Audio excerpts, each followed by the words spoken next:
Let's face it, you're a busy entrepreneur, too worried about running the business and keeping your customers happy to spend any time learning about complicated SEO strategies that don't work. And unfortunately, the SEO game has changed in the last couple years. You see, there's 8 billion searches on Google every day, and 4 billion of them have local intent. So now, everything you do on your website should be directed to ranking your Google business profile as high as possible in the local pack. So what I've done is I've picked 7 of the highest impact things that we can do to your website that are extremely easy to execute. Almost anyone could do it. That way this video is super actionable for you. You can implement right now. So let's dive in. So first, let's talk about your title tag and your meta description. Your title tag and your meta description show up right here. You can see ideally your title tag is in between 50 and 70 characters. If it gets any longer, Google will most likely truncate it just like they did here. Next, you can see your meta description. Your meta description should have some details about the benefits of your services and also have some call to actions or some offers to entice them to click. As I said before though, any changes we make to your website, we wanna make sure it's pushing the Google business profile to rank higher. So what we wanna have here is we wanna have consistency between your title tag and your main category on your Google business profile. Your title tag and your meta description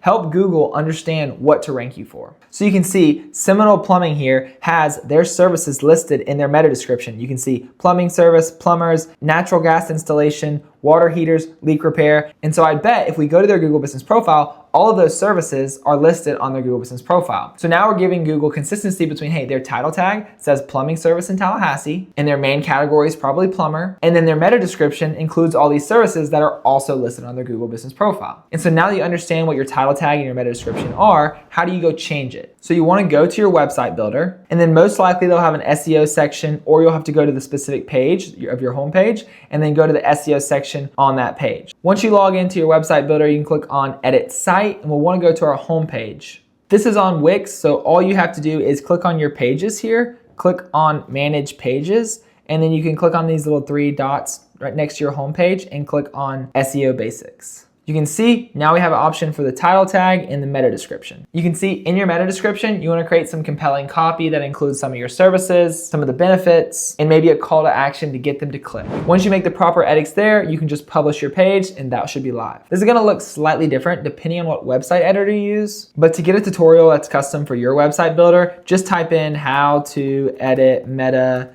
description in then your website builder name, so in WordPress. And then it should give you a decent idea of how you can edit your meta description and your title tag. Number 2 is headers. So what is a header? So think of headers like chapters of a book. These chapters help Google's little bots that crawl the internet understand what to rank your website for. So there's this free extension called Detailed SEO. You can download it as a Chrome extension, plug it in, and then you can navigate to your website and just click on this extension and it's gonna show you your headings. So you can see here, it shows us the title tag, it showed us the description, and we click on headings here, it'll show us all of the chapters in this book. So one really important thing to note here is you wanna make sure you only have one H1. So think of that as like the main chapter of the book, maybe the title of the book even. And then your H2s and H3s should be listed down along the page, and think of your H3s as nested under your H2s. So you can see his structure here, he's got the H2 of we pick up poop so you don't have to, and then he's got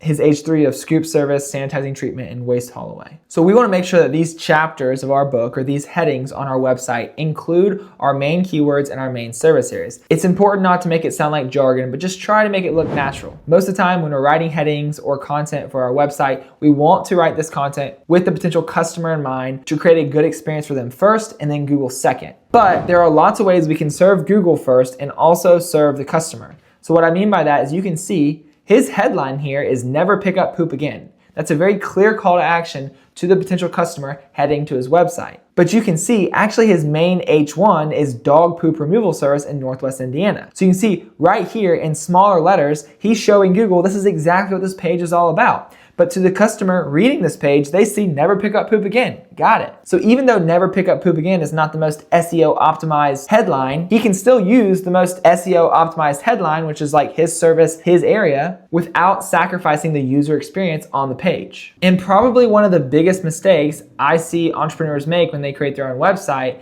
is they just change their headings on their website because of the way they look. So for example here, you can see this is their H3 and this is their H4. It doesn't make that much sense, but in their mind, design-wise, they wanted this text to be bigger.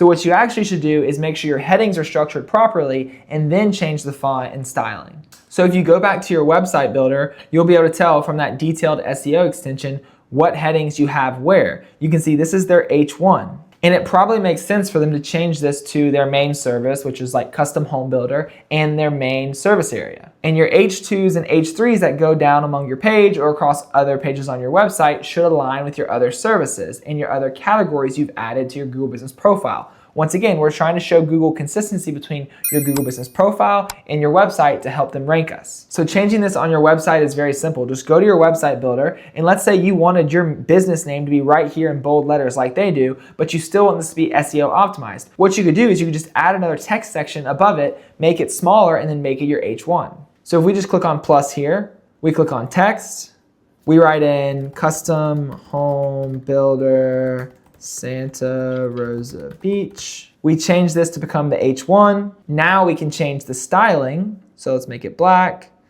Let's make it smaller. So obviously you want to play around with the font here, make it look a little bit better. But now we have an SEO optimized H1 without sacrificing the user experience or the design, where you can see the main business name or the main call to action. And ideally, you'll go through every page on your website and make sure your H1s and H2s are structured properly and include keywords. So you can see that's what he's done here again. Top rated dog waste removal company in his service area for his reviews page. That's his H1, but he still has our reviews as the clear call to action, like here's what this page is about. So you can go through your About Us page, your services, your reviews page, all of that, and make sure that you include your keywords. And then you have a clean structure of your one H1 and then your H2s and 3s nested down the page. So let's talk about content, actual paragraphs and text on your website. What's important here is that you're writing this to persuade the users that are scrolling your site to take action. It doesn't matter if you're ranking at the top of Google, if your copy is awful and your website's ugly and you're getting 0 conversions, who cares? This is why I recommend letting AI do the bulk of the heavy lifting and then sprinkling in your context and stories to make it sound more human-like. Nowadays, we all know ChatGPT can create keyword optimized results for your service and your service area, creating paragraphs upon paragraphs to help you rank higher on Google. But a lot of it will sound like AI fluff unless you go in and add your own personal stories and your own touch to keep this content persuasive and less robotic. So a simple prompt you can put into ChatGPT is write an SEO optimized paragraph for my homepage where I would like to rank for plumbers in Tallahassee, Florida.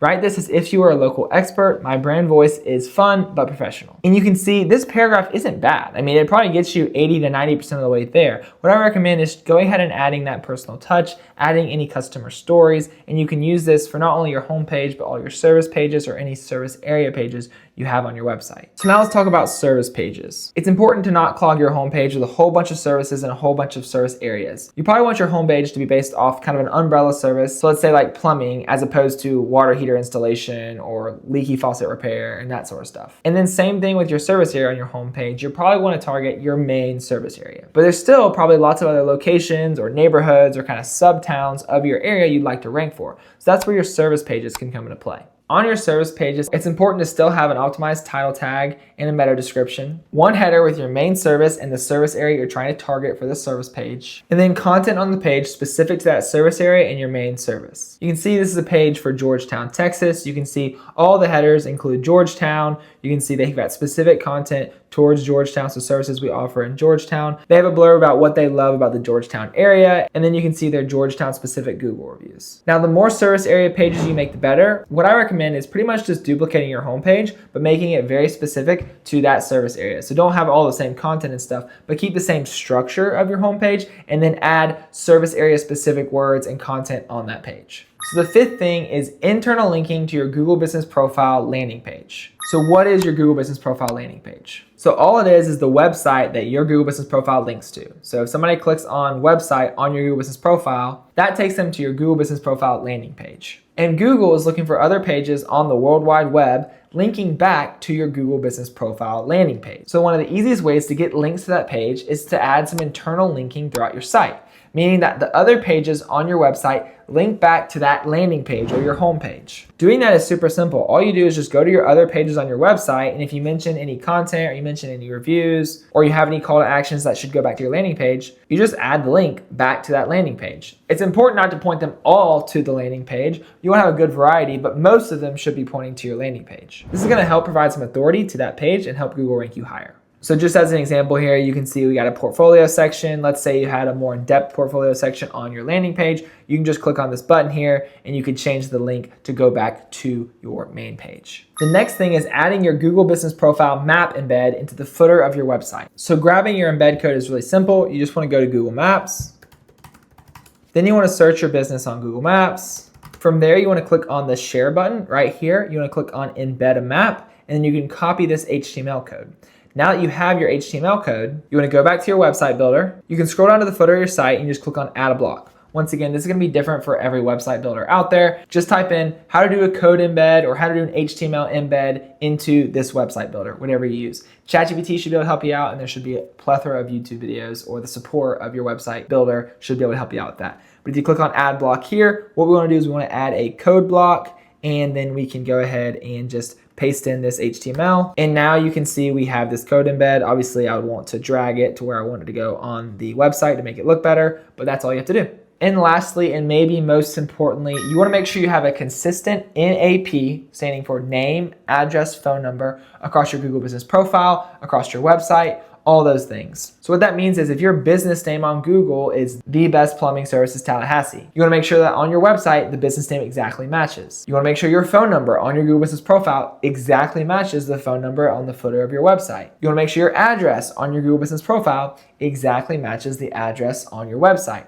And same thing with your Yelp listing, same thing with your social media accounts, same thing with anywhere else your business is listed on Google. You want to have consistency across your name, address, phone number, and your website. As I said earlier, there are hundreds of things that you could do to your website to help you rank higher on Google. But these are 7 things that I think are the most simple that have the highest impact that you could do today. And as I've said before, all of these tips and tricks are great, but if you're not consistently getting 5-star Google reviews, you're gonna be behind the 8 ball. You're gonna be playing catch up with all your competitors trying to rank on the first page of Google. So if you haven't already, make sure to join our free school community where you get access to all of my goodies, coaching calls totally for free. As soon as you join, we'll run a ranking report for your business to show you how you're ranking. And also you'll get access to my 50,000 Google review script. I've helped hundreds of businesses acquire over 50,000 reviews, so I know the best message to send, I know the best timing to send it, and I know the best follow-up cadence to make sure you're actually getting those reviews you deserve. Feel free to sign up to the free community down below. Love to see you in there.